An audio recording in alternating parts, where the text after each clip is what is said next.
Hello, book lovers, and welcome to Book Talk Radio Club. My name is Claire Perkins, and today I'm talking to Kevin Eastman. Kevin is the author of Don't Gamble on Life's Improvement Until You Shift the Odds, a self-help book on how to deal with life's curveballs, barriers, and roadblocks that keep getting in the way, and the formula for overcoming them. Hi, Kevin. First of all, welcome, and thank you for coming on Book Talk Radio Club. It's a pleasure to be here. I appreciate it. Thank you. So, why the title, Don't Gamble on Life Improvement Until You Shift the Odds? Well, the title obviously is a metaphor, of course. It represents the desire that people have to improve their lives and look for different ways to do that, but not much might be changing with the methods they're using. The odds that I refer to is the mindset. One of the things for me was I had to learn the hard way that circumstances can't be changed. So the only alternative was to change what you control, and that's how you think. And that's where the title came up with. That's where I came up with. Absolutely. So shifting the odds of the formula, this mindset, can you tell me, give us an idea? Absolutely. The formula that I speak about is a simple one, your perception. Throughout the book, I stress emphatic self-honesty because it's a huge part of identifying deficiencies, if you will. And once the deficiencies are identified, it's easier to form a strategy to correct them. It's difficult to deny a glaring fact when it's staring you in the face. True. And that's where perception comes into play. Your perception of your circumstances shape your mindset, and it has a huge impact on the direction of your life. So, oh my goodness! Yeah. And one of the examples I use in the book is a bowling ball example. If somebody's throwing a paper ball at you, you'll swat it out of the way without thinking. But a bowling ball being thrown at you, you will move out of the way, and it's just how you perceive what's coming at you, how you will react to that. Absolutely. So, how did you come across your formula?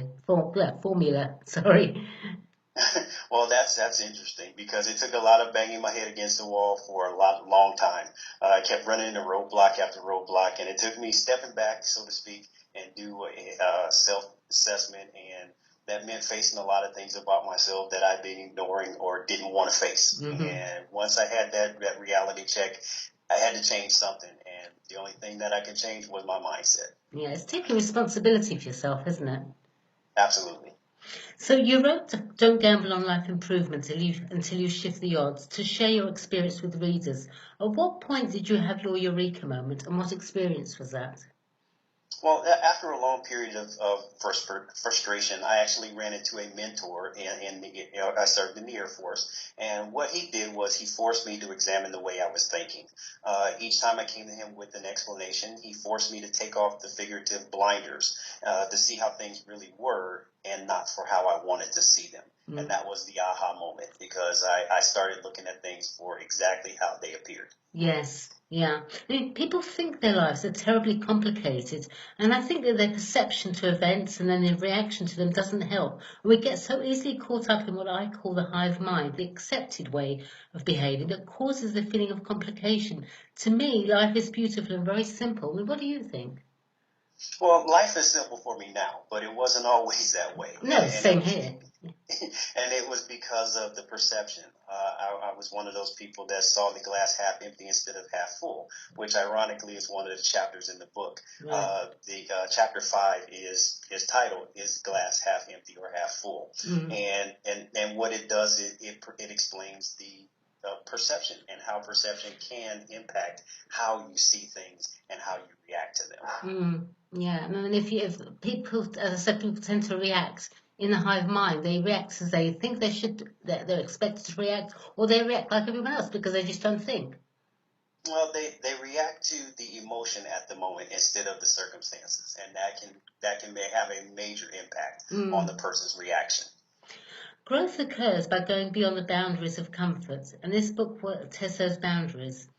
The problem is people are comfortable in their misery. It's what they're used to. They like the idea of improving their life, but don't want to put the work to do so. Is your book a quick fix, or for those truly determined to making life's improvement?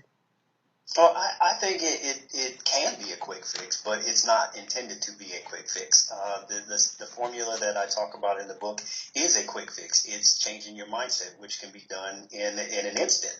But only if the person's ready to. Only if they're open to hearing that they're ready to.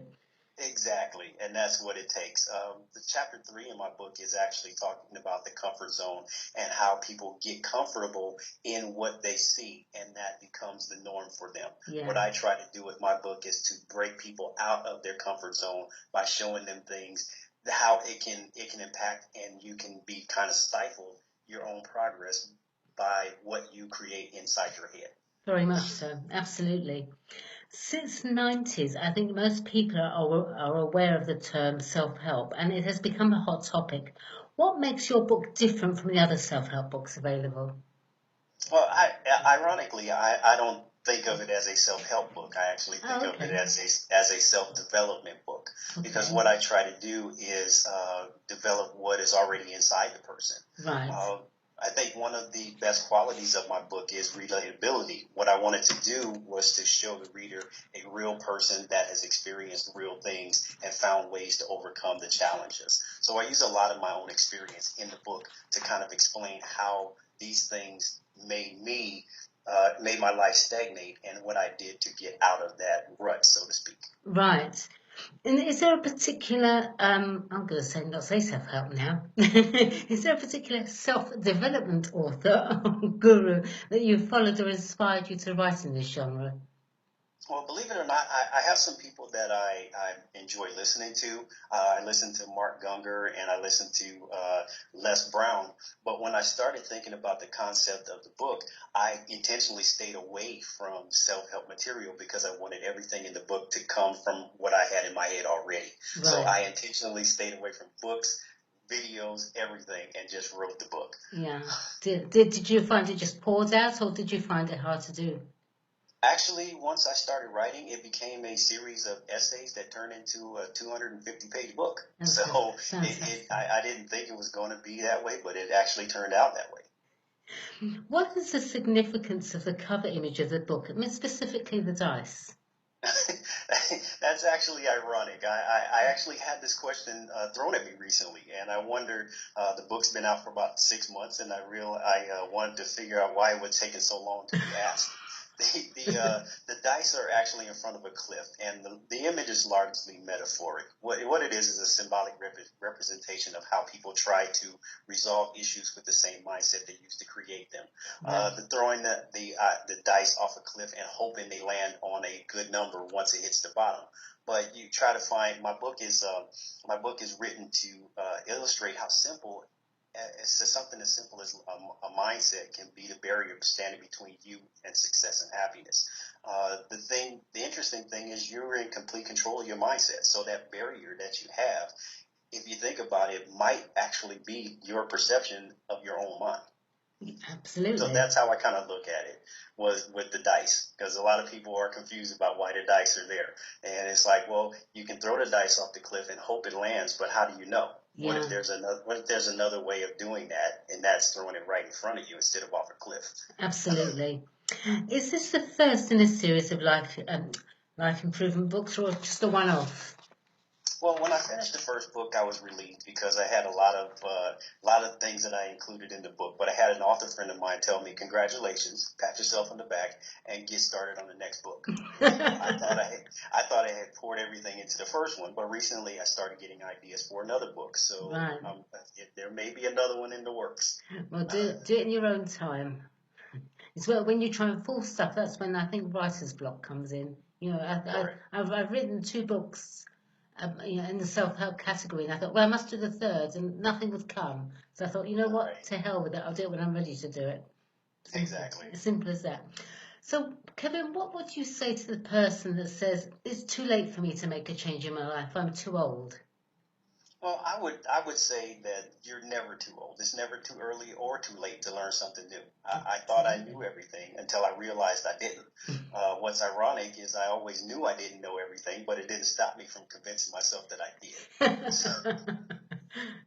Love it. Love it. Lastly, where can people purchase Don't Gamble on Life Improvement Until You Shift the Odds? Well, my book is available through my website, www.kevineeastman.com. People can also get it through Amazon and through Barnes & Noble as well. Right, that's lovely. All right, well, thank you, Kevin. That was really interesting. Please come back on Book Talk Radio Club again. I'd love to chat with you and hear more. In the meantime, good luck for the future. And thank you, everyone, for listening to Book Talk Radio Club. Thank you. I appreciate it. Thank you very much. Have a good day. Okay, don't disappear.